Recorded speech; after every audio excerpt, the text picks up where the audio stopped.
Welcome to Politics Done Right. I am your host, Egberto Willies. This is a progressive program that will take the mystery out of politics. This is the program that will encourage you to make sure government becomes we the people. Whether you are liberal, progressive, conservative, or otherwise, you get to air your point of view. We are an independent media outlet that, unlike mainstream media beholden to corporations, we only owe allegiance to you. Remember, you can also send me a tweet at EGBERTOWILLIES. That is at Egberto Willies. Let us engage. It is Politics Done Right.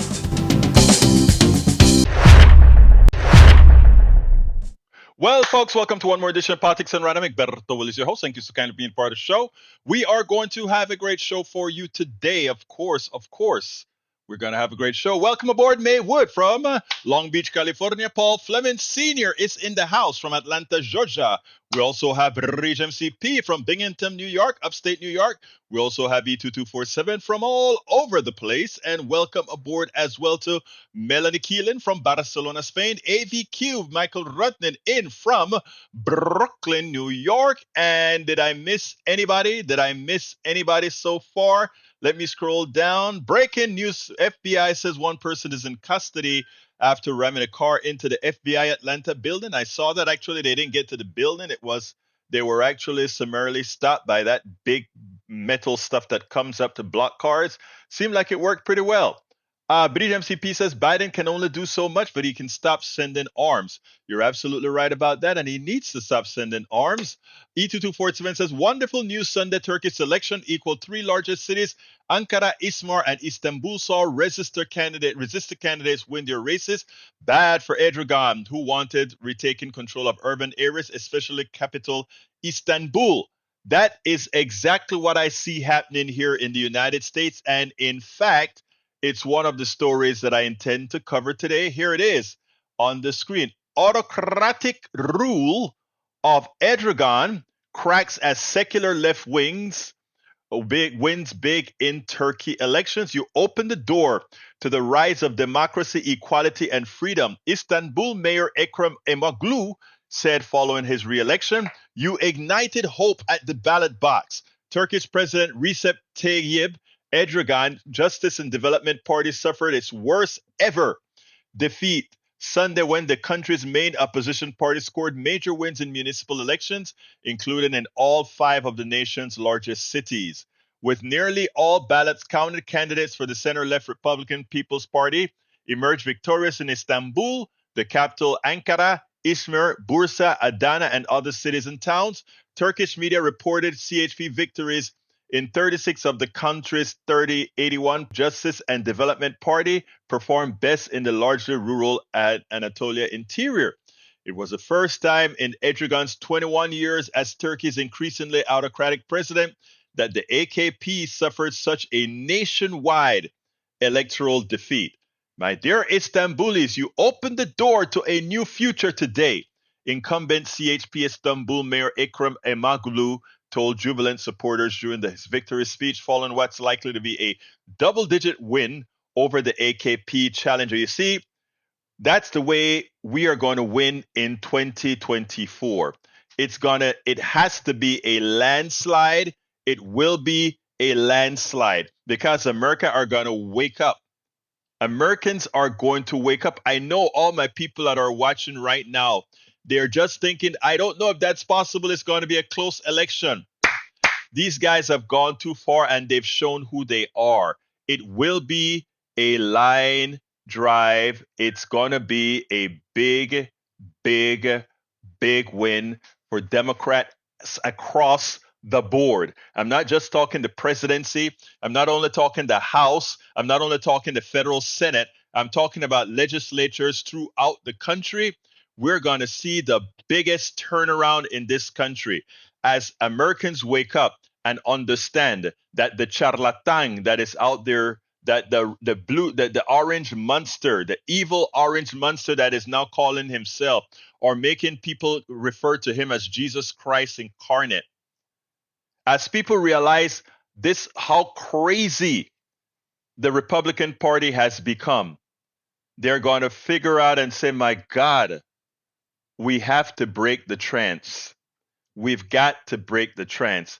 And just like it has happened here in Turkey, just like it's about to happen in England, likely in January when they call elections, because the Conservative Party is so far behind the Labour Party in the UK. We're going to see a movement to the left like has started to happen, except we had a miss happening in Argentina where a crazy guy got elected, right? When a crazy guy got elected. But don't worry about that. We are getting ready for that transfer coming very soon. Hey, how did that happen? I have the wrong screen on, but that's okay. What we're going to do is flip things around a little bit because that's my multi-chat screen and I want to actually get this other thing here on the screen for you to see and move the multi-chat to the other screen that I'm looking at. I think I did it. I think I did it. So anyway, this is an article that I'm reading from Autocratic Rule of Erdogan's Cracks as Secular Left Wins Big in Turkey and pavo. Turkey is pavo, but what is the country Turkey in Spanish? I don't remember what it is in Spanish, but I know it's not pavo. Let me see what that is. I need to figure out what that is.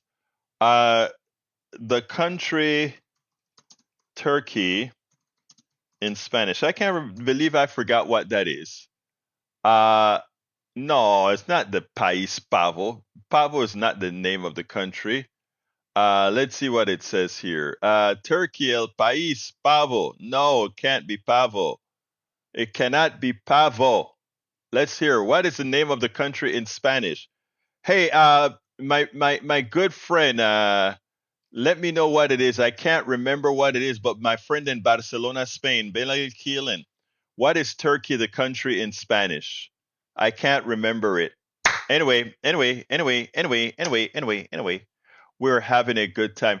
Look at the screen that I have up now. That is how I create my shorts. It's cute, isn't it? Let me move that to the other screen as well and see if I can get to the what I really want to show you. That's what I really want to show you. Autocratic rule of Erdogan cracks as secular left wins big in Houston. All right. All right. Let's see what else we got here. Trutong in French. Okay. Turquia. I don't know. Maybe Turquia. Let's see. It could be. It could be Turquia. I think it's Turquia. Yeah, it's Turquia. Look at my girl, Bridge. I'm going to call you the honorary Latina. Okay? Tú eres la Latina honoraria. You are la Latina honoraria right now in the chat. All right, but before I get started, I want to play a video 20 minutes long. It's an interview, about 21 minutes. The interview I did with one of the women that are fighting, very much fighting this up. Let's see. Trump's media stock plunges after the company disclosed that it lost more than $58 million and generated very little revenue in 2023. The truth about Truth Social and Trump's finances. Oh, I haven't seen the report yet on that, but it doesn't matter because if they think he's going to win, the stock's going to stay high. If they think the only reason that stock fell is people are losing the hopes that he may win. But anyway, folks, let's go ahead and play the interview that I did with Adrienne Quinn Martin. I think you guys are going to love this, and then we'll take it on the other side. Welcome to Politics Done Right. I'm Egberto Willies, your host. Thank you so kindly for being a part of the program today. Today we have a very special person. Somebody's going to change the Democratic Party in Texas. Adrienne Martin of Granbury, Texas, stood up at her school board meeting and delivered a speech expressing her frustration at board members' willingness to cater to vocal extremists at the expense of facilitating a safe school environment for staff and students. Her clip went viral. She is the Democratic chair of Hood County, Texas. She is the recipient of the Freedom from Religion Foundation Award. Wait a minute, that's sort of a connection to the Reagans. Anyway, welcome aboard, Adrienne. How are you doing this afternoon? I'm good. How are you? I am doing great. First of all, let me tell you that you started caused a ruckus in the entire state. I don't know if you realize that by finding a particular video that occurred with that organization. I don't remember the name. What's the name of the organization? True Texas Project. And the organization who actually was the speaker was the abortion. Abolish abortion Texas, I think. Yeah, that Texas abolish abortion. Yeah. that's it. Abolish abortion Texas. But anyway, Hmm. before we get into that, I want to talk a little bit more about you. We're going to tackle the video. We're going to tackle what it stands for. But I think what people need to be cognizant of is that for you to be successful in a positive movement, in something that's going to make a change in your state, you first have to engage. And what I've been most happy in seeing is that you engage yourself. First of all, what do you do? For work, I'm a hairstylist. And what is it that got you into wanting to become politically involved? Because that is what we want. We want everybody Mm. in every profession active. What got you there? Well, I became more engaged during the Obamacare because one of my family members has what they call a catastrophic condition, and we were having just a horrible time with insurance and dealing with insurance and getting kicked off insurance because it was too expensive. And that's really when I started paying like a lot more attention. I always voted, um, but that's when I actually felt like, oh, I should get involved in this. And then being I moved to Granbury from the Metroplex in '08, and that's like when the Tea Party movement and all that started, and that was pretty prevalent in Granbury. One of my one of my hair clients said, you should come with us to the Democrat meeting. And I said, there's Democrats here. This, which is kind of like the response of everybody. Like I've heard that so many times since, but I said it too. And I started going to the meetings, and then the next thing you know, I was a precinct chair. The next thing you know, I was the vice president, and then the next thing you know, I was the county chair. That is so important though, but you actually, you had a story to tell. You had relatives that had a healthcare problem, and in having that healthcare problem, you realized that politics was necessary to help and solve that problem, correct? Yes, absolutely. Now, Absolutely. now in that process, you became engaged. What did you do to become county chair to get more people in your area engaged? Because I imagine by seeing, one of the things that we notice is people need examples. In other words, you had to give permission to others that it was okay in a region that is predominantly red, predominantly Republican. You gave a lot of people a reason to say it is okay to be a progressive, it's okay to be a Democrat. Tell me a little bit about that. Um, well, I just think little by little, I came out and got louder and louder. It just didn't happen overnight. When I first started getting to these roles, I was very kind of timid. I'm like, well, I agree with Republicans on some things. I was always trying to do like the both sides thing, which I see other people doing now, and just like, come on. But the I noticed that the bolder I was in stating my principles, my values, the truth as I see it, um, the more positive feedback I got, which you would think it would be the opposite. Um, but I find in general, a lot of people are waiting for somebody else to do something.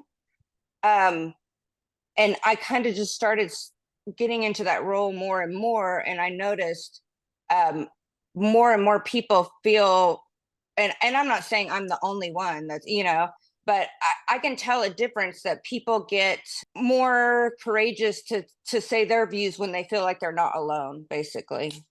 You just stated the magic. The magic is when I talk about people having a place to land, people knowing that if they make the change that they know they need to make, both for health care, both for child care, both for all these other things that we know are lacking in Texas and in many other red areas. People need that place to land. And I think having people like yourself go out there and do the work and be bold in doing the work, that actually makes the difference. And I think the Democratic Party has to do some listening to folks in these rural areas who are standing up and making a difference. Now, you found over the last few days, you in some of the scouring that you do over the internet and look at and doing the thing that you need to do. What I say is that progressives have to do the work themselves. The news media is not out there doing it for them. You have to be the news. You have to be the one searching for information. You found something, and that is what I gravitated and grabbed onto. What is it that you found? Well, it's kind of a long story, but it also goes back to the book banning and the speaking at the school board meeting. We've got this group of what I call like extremist evangelicals, Christian nationalists, you know. Mm-hmm. And they were pushing the book banning. The woman leading the book banning, her name is Monica Brown. She's been Right. in the news a few times. Her every meeting that she goes to, she streams on her Facebook. So I regularly check in and see what's going on. And I had a girlfriend text me and she's like, "Have you seen this last meeting?" And so I went on and I watched, and I actually started screen recording on my phone and kind of forgot about it. It was sitting, I mean, it was filmed in January. I think it was January 24th. Yeah. Yeah. Yeah. And then we had our primary elections, and a lot of the people running for office here locally were at that meeting. And at the very beginning of the meeting, it's not shown in the clip that's online. All the candidates came up to the front. Some of them asked questions that I showed in the video, but I wanted to highlight for my local people to see which of these candidates were at this meeting. So I put a video together that showed all of them, and I put it on Facebook. I said, "Look at what the Republican candidates are up to," and it got very little response. And then I was going back in the other day, I don't know what day it was, Monday, Tuesday, and I was like, I need to record some new videos, so I need to delete this stuff off my app. And that video was there, and I thought, you know what, I'm just going to re-edit this a little bit and throw it up on Twitter. And I did, and then the next day it was like wildfire. It's crazy to me because that kind of rhetoric, it's not uncommon for us to hear that kind of rhetoric here. So like I said, I put it on Facebook, nobody really reacts, but then I put it on Twitter where it's got a national audience, and people were very, very shocked. I don't think that people realize where the Republican Party is going. And yeah, that is the mainstream Republican Party now. And you know what is sad is that they were not coy in the statements that they made. They made it quite clear that the one thing they needed was Roe versus Wade overturned, and then the states could take it from there. And not only the states could take it from there, but that they would amass the force necessary to take it nationally. Just from the fact that our former president made sure to put Supreme Court justices there to overturn Roe versus Wade. Tell us some of the draconian things that they said at that meeting. And not only that, said forcefully that, you know, they are on a mission from God. Tell us some of the things that they mentioned. Well, this abolition movement, just in general, and I'm not an expert on the abolition movement, but I know a lot about Christian nationalism. They are Christian nationalists, along with most of the Republican Party. So basically, what the abolition movement is, they want like that fetal personhood, that Right. that a embryo or fetus is considered a Human full being. person. Yeah. Yes. And With then rights. right, that has to be protected. And then basically they're not happy, like if you watch the full length video, like he calls out the pro-life movement. He is not happy with the pro-life movement because explicitly because they do not punish women, because the women are not held criminally liable, and that's what they want. Like that's pretty much the goal of the whole movement, is that women would be held criminally liable for abortion and would be charged with murder. He says murder over and over again, which I think is interesting, instead of homicide. I don't think people get charged with murder, but Right. he says murder over and over again, which is kind of telling. But what he considers to be abortion, and he considers abortion to be murder, he says that over and over, is Plan B, which he gives some amazingly false information about Plan B. And let's be real, when they say Plan B, it's all birth control. You know, the Exactly. goal is birth control. So what they do is they Wait. kind of Let's push. correct that for our Mhm, audience. The role is mhm, to eliminate birth control. They want to make mhm. contraception a thing of the past. Correct. I think so. I think so. They won't come out and say that, but when they say Plan B is an abortion, I mean, no, it's not. It it it doesn't qualify as one whatsoever. So to me, they're just pushing that. They push and see how far they can get in, and then they keep pushing. Plan B is an abortion, according to this man. Paul Brown is his name. He's the Mhm. director of policy for that group. IVF, in vitro fertilization, which women do to help them have babies or families. Men use IVF as well, and then of course just the pills, like the abortion pills, and then any kind of abortion. They want anybody involved in the abortion, which is paying for it, driving, the doctor, the husband, whoever, everybody is charged criminally. But absolutely, the main focus is on the women, the mothers. It is sad because, and that part, as far that adds to the fire when he actually says that we want to make sure that the doctors are held liable as well. But the other thing is that incest and rape are should not have any. There should be no exceptions for incest or rape. And what they also specify is that, well, guys make mistakes, and the child shouldn't pay for the mistakes that guys make. I was flabbergasted as I took your video and I cut it up so that I eliminated some parts so that it'll fit within the platform that we had. And as I am cutting, I'm concerned about how to cut to make sure I get the right context and not change the context of what he's saying.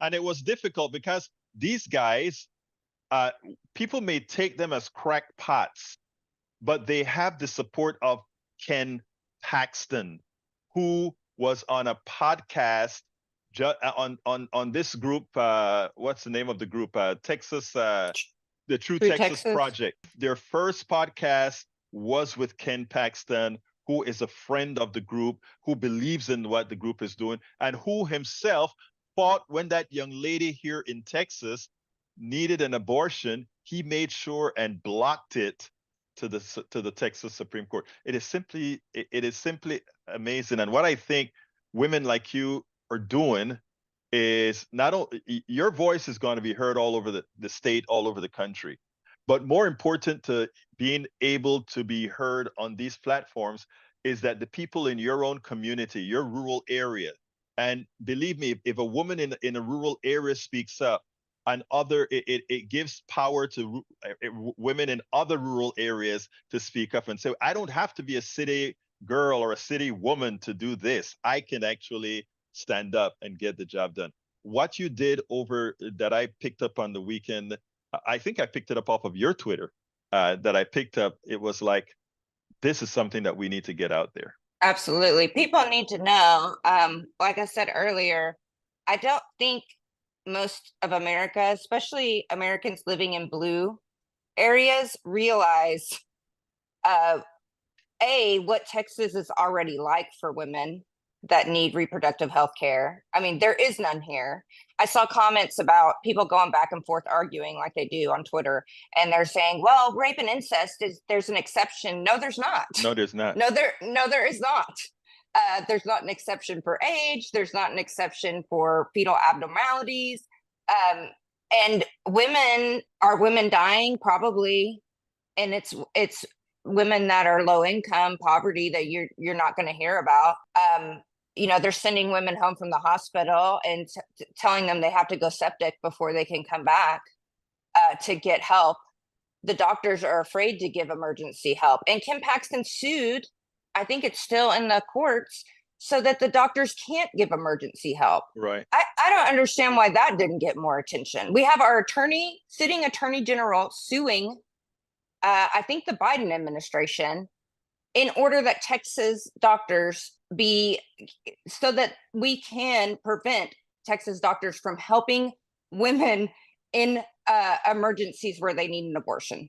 Well, let me tell you what, Adrienne, it's going to take women like you, and notice what I just said, women. It's going to take women like you taking the bull by the horns and going out there and getting like you did here, getting your face out there and pushing it. Because the guys, we have somebody running against Ted Cruz right now, Colin Allred. I don't know why Colin Allred doesn't take a page out of the book of that woman in Alabama that went at it and won.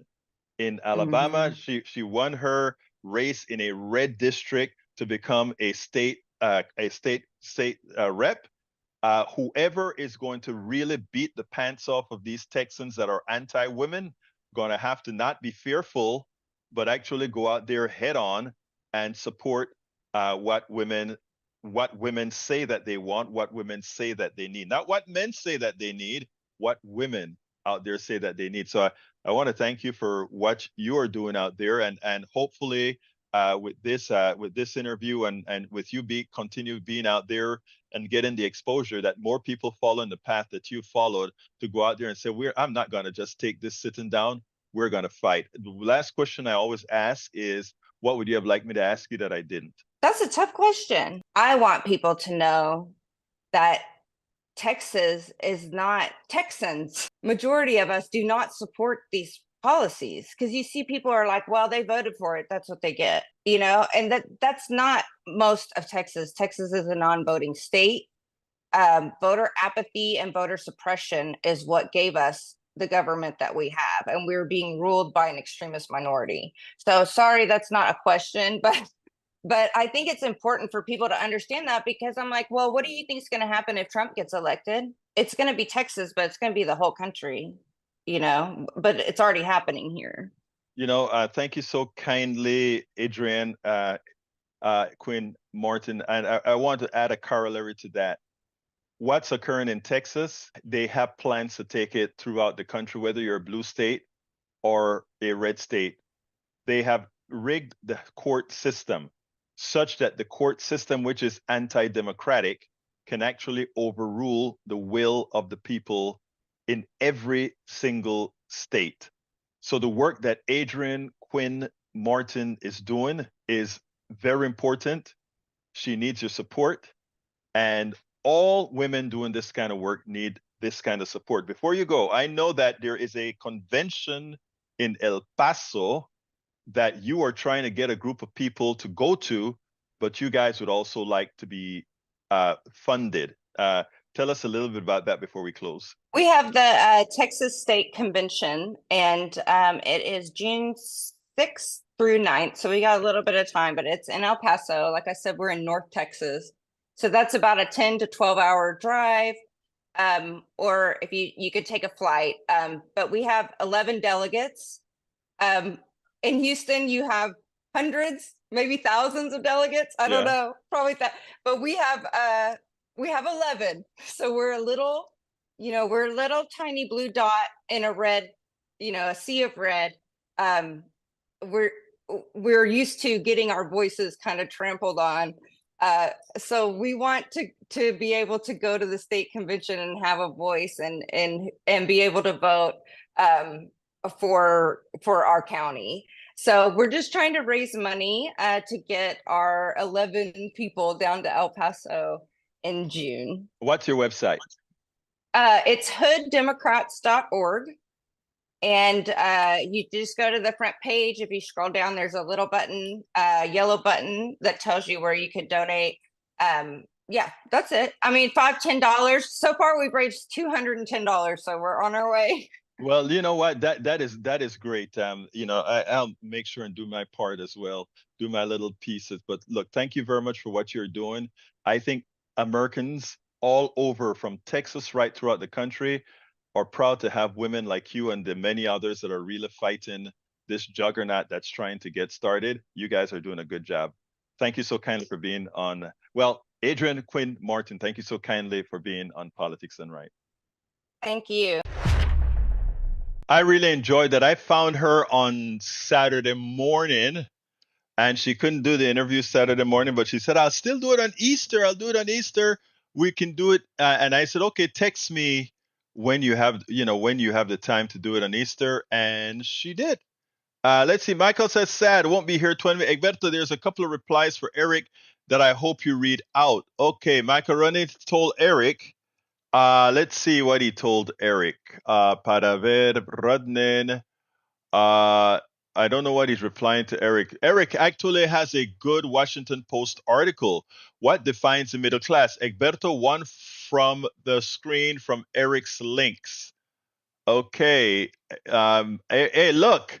So we got peace made between Eric and Michael Rudnin. I love that. That's who we are. This is what it looks like. And retire. Okay. American adults. 91% of American adults with health insurance and steady employment. 75%. Who can save for the future? 67%. Pay their bills and about without worry. 56%. Afford emergency expenses 45%, and retire comfortably only 35% meet all six criteria. That's not good. That's not good. That is saying that that only 35% of people can actually retire. The others are going to die working. Wow. Who can save for the future? 67%. I don't even believe that 67% number about saving for the future. Pay their bills without worry, 56%. How, let me ask you guys something. Think about this. Does that really make any sense? It says 67% of the people can save for the future, but only 56% of the people can pay their bills without worry. If only 56% of the can pay the bills without worry, how can saving be at 67%? I don't know. Maybe I'm misunderstanding the graph. Come on, folks, tell me. 281-823-7747. 281-823-7747. Okay. Eric A says, laugh when I said a landslide. Eric actually has a good article. Thank you for that. Carl Cox says, President of Turkey will not follow election results. Nazi Trump can still win because of his cult followers. No, there are more of us than the cult followers. What we have to do is get out there and vote, brother Carl Cox. And that's what we intend to do. This program and hundreds of other programs like this are going to get people out. All right. E2247 says genocide is a crime of all crimes. It's the purest expression of evil. It's moral suicide. We must stand unequivocally with Palestinians. We must demand justice. I agree. Bruce Pollard says Truton in French for Turkey. All right. I'll take your word on that. But I know Turquía for Spanish. Boeing's outgoing CEO could get this is from Paul Fleming. Boeing outgoing CEO could get golden parachute worth as much as $45 million. The CEO before him got one worth $62 million on his way out the door in 2019. America has socialism for the rich, harsh capitalism for everyone else. I want you guys to understand what Fleming just posted. Understand this. This CEO, the current Boeing CEO, was a failure. He cut corners. He caused a door to blow out. That lawsuit from the door that blew out is likely going to cost more than $45 million when all is added up. But he gets a $45 million parachute to get out of Boeing. That is, and you know what's the worst part about it?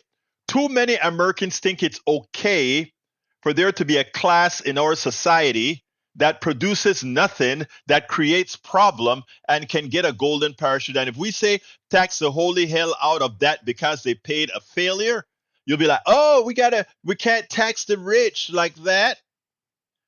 These guys are failures, but they get paid to be failures. If I'm an engineer and my bridge falls down, what do you think? I go to jail. These guys got people killed with the Max 9 or Max 8, I think it was. They got people killed because of their cutting corners. Michael Rudnin to Eric says, I've been saying that 60% of Americans are living paycheck to paycheck, and that economic anxiety is driving a whole lot of desperation and insanity in our country. Just to be clear, during Trump's times in office, it was 77%. The economy is doing better, but not good for the supermajority of Americans. Exactly. Tom C says Trump's media stock plunges after the company disclosed its loss more than 58 million. But I don't know, for those people who bought the stock was worth $7 to $8 billion, $7 to $8 billion on revenues of $5 million. Same amount that similar valuation as Reddit, and Reddit makes over 500, I think actually over $800 million a year. People, madre mía, mis hermanos, ¿qué pasan con ustedes? All right.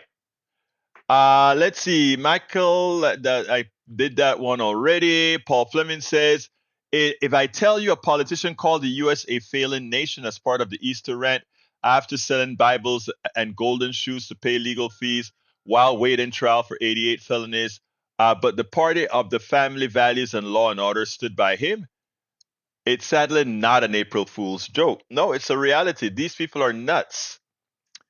Eric Hayes says in Texas, Dems are in control of Houston, Dallas, Austin, San Antonio, El Paso, the place where people live. Right, the majority of people. Yeah. But because we don't have a true democracy, land rules. Rural Texas has precedence because of gerrymandering, etc. All right. Today lies are back in power. Yep, but we are going to fix that. Paul Fleming says Trump is out on bond ahead of a trial in 4 separate criminal cases. Today he threatened the President of the United States. It's time for people with authority to do so to deal with him. Sure, he's the Republican Party's presidential candidate, but they won't rein him in, and someone is going to get hurt if he isn't. Yep, I get it. But some people have privilege in this country.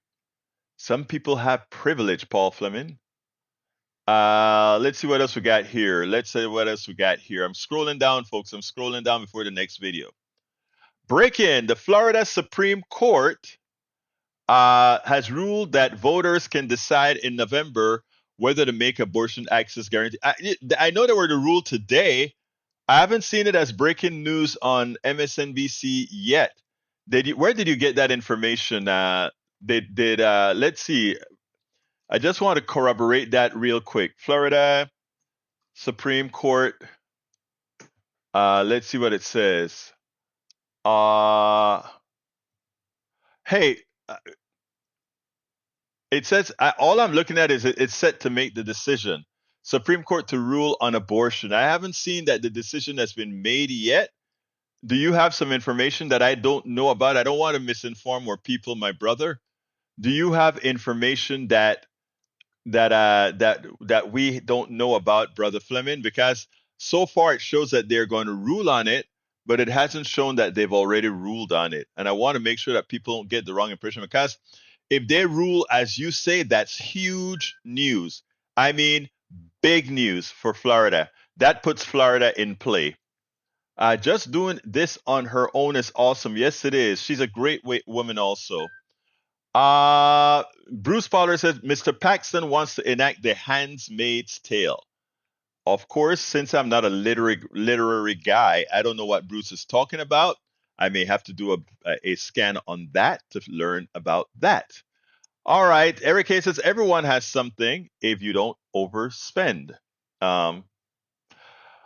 It takes the amount of, and this is what I try when I talk to you about looking through other people's eyes. When you say everyone can save something if you don't overspend, what does overspending mean?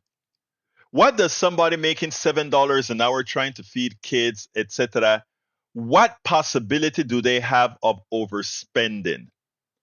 That is what privilege does to many of us, Eric. When you have the privilege to have always known that even as you may not be rich, you have a little pennies on the side. There are people who are always living in the negative. In other words, they don't have leftovers. Their leftovers is the food bank. Their leftovers is what somebody on the job, like I know people on my wife's job who would have, who she knows doesn't have something for a snack or whatever, and she goes ahead and pick go get something for them, not for a thank you or whatever, or not even telling the person I know you don't have it, just saying, I went into the store and got this, hey, here, you take this, because we know they don't have. It's not about overspending, it's about not having. And the privilege is being able to look and tell somebody everybody can save a little something. Yeah, that is what privilege gives you. Not knowing that there are people that forever live on the negative side. And unless you are, or unless you make the attempt to get out of your privileged condition and understand what our brothers and sisters go through, not only in the ghettos and the barrios, but in Appalachia, where they really don't have anything to save. My God, people, my God. Empathy. Hey, bro, I'm listening to going back to the conversation we had. They basically idolize that class because they hope they can be in the club. Exactly, Ray. Exactly. Not knowing that they are will never ever be invited in that class. And like I report often, and the reason I always use Oprah and Bill Gates, they want to use a white guy and a black woman in the billionaire class, that people would think, and also Trump. If you think Oprah will have dinner with you over Trump, you're dreaming. You have to understand the dynamics of wealth in this country. And until you understand that, you don't understand the corrosiveness of what it stands for, and how those who have it has turned them into psychopaths. Okay? All right, let's see. Bridge MCP said Egberto Willis, Handmaid's Tale is a streaming series. In a world where fertility rates have collapsed as a result of sexually transmitted disease and environmental pollution, the totalitarianism, taxonomy, the economy, government of Gilead establishes rule in the United States in the aftermath of a civil war. Society is organized by power-hungry leaders along with new militarized hierarchical regime of religious fanaticism and newly created social classes in which women are brutally subjugated. By law, women in Gilead are forced to work in very limited roles, including some as natal slave, and they are allowed to own property or not allowed to own properties, have careers, handle. Oh, Lord. Almost sound like we're going back 300 years, right? Or maybe not too far, 100 years. All right. You asked how could 67% save but 57 live comfortably? That is the overspending comment and explanation thereof. No, it's not. No, it's not. Again, the number says who can save for the future and pay their bills without worry. The answer is not that. The answer is you can't pay the bills without worry, but some of it there are times you can save. That's the actual answer. But still, I think those numbers are a bit dubious. All right, let's see. Egberto, hey, Eric says privilege is being able to give to others. That is true privilege. I agree with you there. I agree with you. That's true privilege. Unfortunately, we also have a class where that doesn't apply. All right, Berto Willis, Supreme Court rules Florida's will vote on abortion access. The future of abortion access in the state is now in the hands of Florida voters. The Florida Supreme Court has ruled that voters can decide in November whether to make abortion guarantees right under the state constitution. The state's highest court said the wording in the proposed amendment fourth is all right. Great. Thank you for that article. Thank you for that article. And thanks for originally bringing that message to us, Brother Paul Fleming. The only reason I wanted to question it was because I'm looking at breaking news here, and I would have thought that would have made the breaking news on, and it hadn't yet.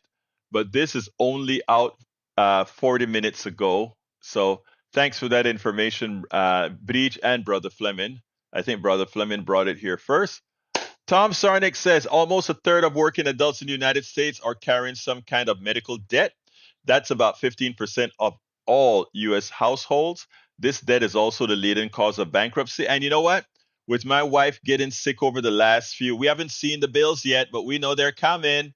She has insurance, but her biopsy alone before she got sick with the hospital was $27,000, of which I think they said we are responsible for $3,000-$4,000 that I don't intend to pay. I intend to make it a national case, because if they have already gotten $24,000 for the biopsy and want to extract some more money out of me, I'm going to make it a national case if they don't go ahead and say, oh, we made a mistake.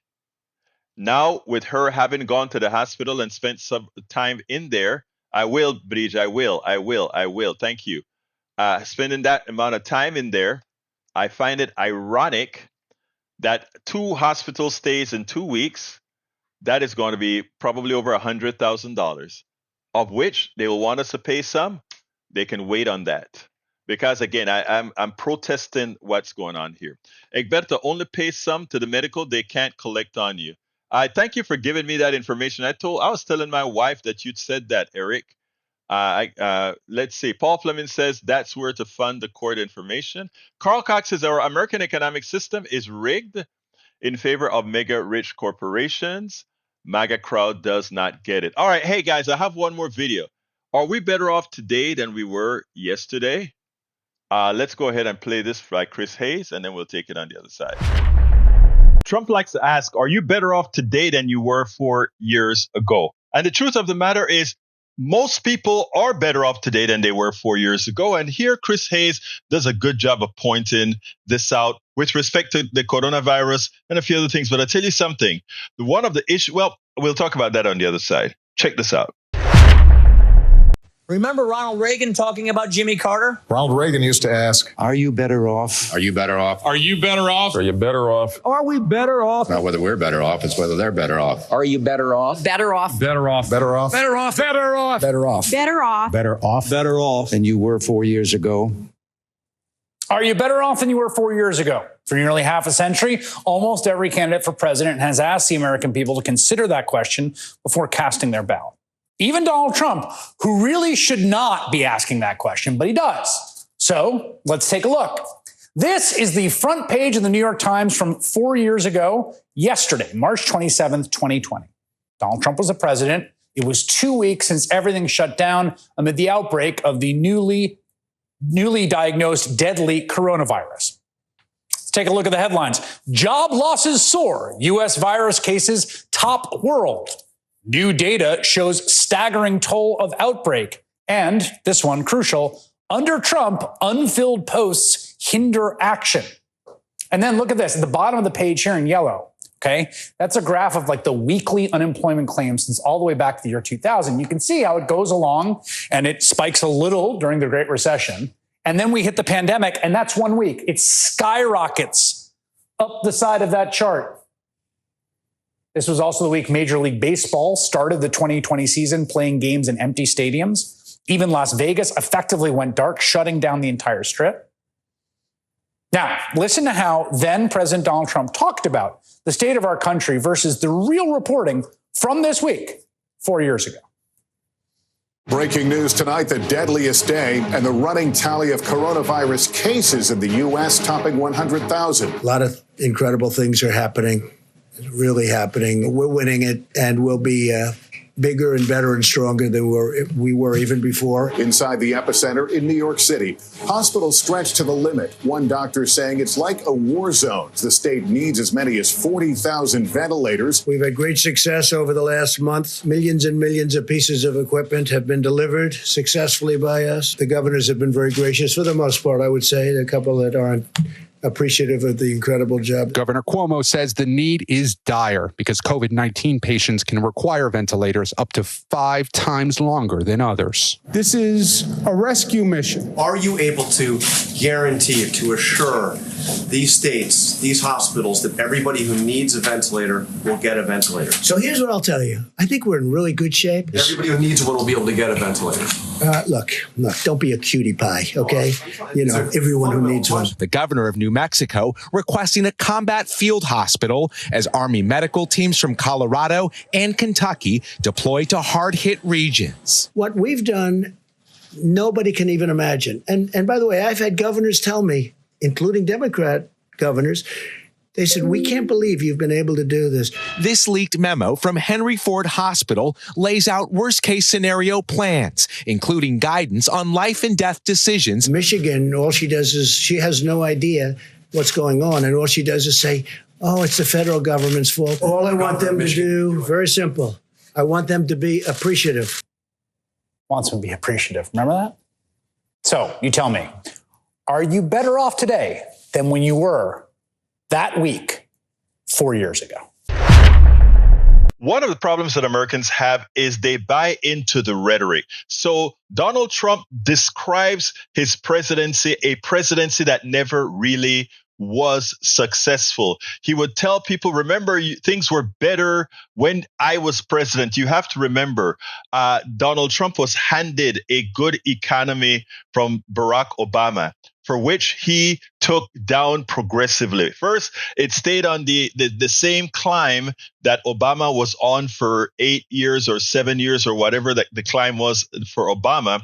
And he summarily, when the pandemic came, and even before the pandemic, as we've explained several videos before, even before the pandemic, he started the process of tanking the economy with the bad policies of giving away money to the wealthy class, leaving the other classes with temporary tax this. And look, it was terrible. There is a difference between the semblance of prosperity and real prosperity. The semblance of of doing something for poverty and actually doing something for poverty. In as much as it's really still bad. People living paycheck to paycheck has gone from 80% to 60%. I mean, it's not a good number still, but what we're saying is if you're really looking for effectiveness, there definitely isn't Trump policy, and you definitely aren't in the aggregate better off 4 years ago than you are today. And if you're believing that, that is believing the rhetoric, and believing that rhetoric could have you make a bad decision that you would pay for not only the duration of a Trump presidency if he were to succeed, but for likely a large part of your life. But again, like I said in several other videos, I think that he will be losing in a landslide. We spend absolutely losing in a landslide. Well, folks, we're coming close to the end of the program, which is the point of where I ask you to support the program. So for those of you who are listening right now, I want to ask you to please become supportive of the program. And there are many ways in which you can do that. The all-encompassing way is to go to politicsandright.com/support, politicsandright.com/support. I have the link on all 3 channels right now, all 4 channels right now. Did it make it to all 4 channels? Yes, it did. Alternatively, you can become a patron. We're looking for more patrons. politicsandright.com/patron. We're also looking for more support via people who decide to become paid members of our newsletter. We'd love for you to become a paid member of our newsletter, which will give you access to read all of our books and subsequent books, not just the current books, but all subsequent books as well. Just go to politicsandright.com/newsletter. And of course, you can get our books at politicsandright.com/books if you just want to get a hard copy, Audible or whatever. My latest book is Tribulations of an Afro-Latino Caribbean Man. Racism Didn't Stop My Smile, Hope, Our Journey Forward. Please consider getting the book. I am sure everybody, whoever you are, irrespective of ethnicity, you are going to get quite a bit out of the stories that I tell in that book about the things the tribulations that I've had to go through, and still went through it. And I must always say thanks to how I was reared at home, gave me that ability to do so. So please go ahead and support us. Again, politicsandright.com/books, where all my books are sold. And as well, go to politicsandright.com/newsletter, please become a paid member of the newsletter if you have the wherewithal to do so. It's inexpensive. It's like getting us a coffee a month. We're stuck right now, I think, at 72 or 73.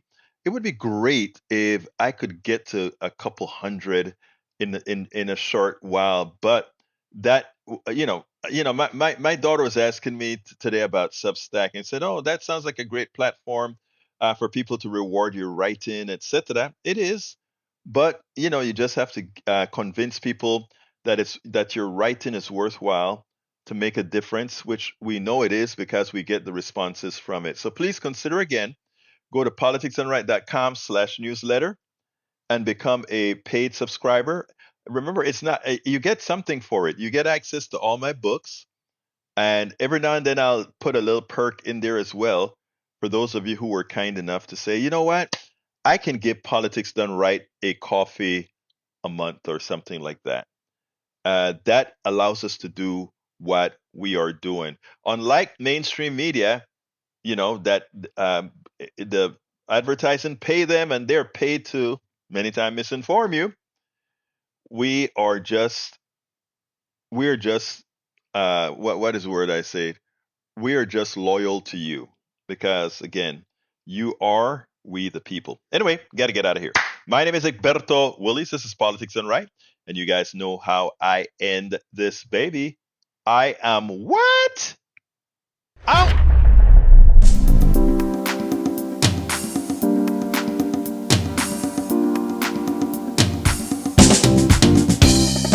Welcome to Politics Done Right.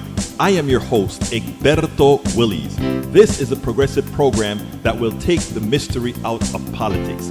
This is the program that will encourage you to make sure government becomes we the people. Whether you are liberal, progressive, conservative, or otherwise, you get to air your point of view. We are an independent media outlet that, unlike mainstream media beholden to corporations, we only owe allegiance to you. Remember, you can also send me a tweet at EGBERTOWILLIES. That is at Egberto Willis. Let us engage. It is Politics Done Right.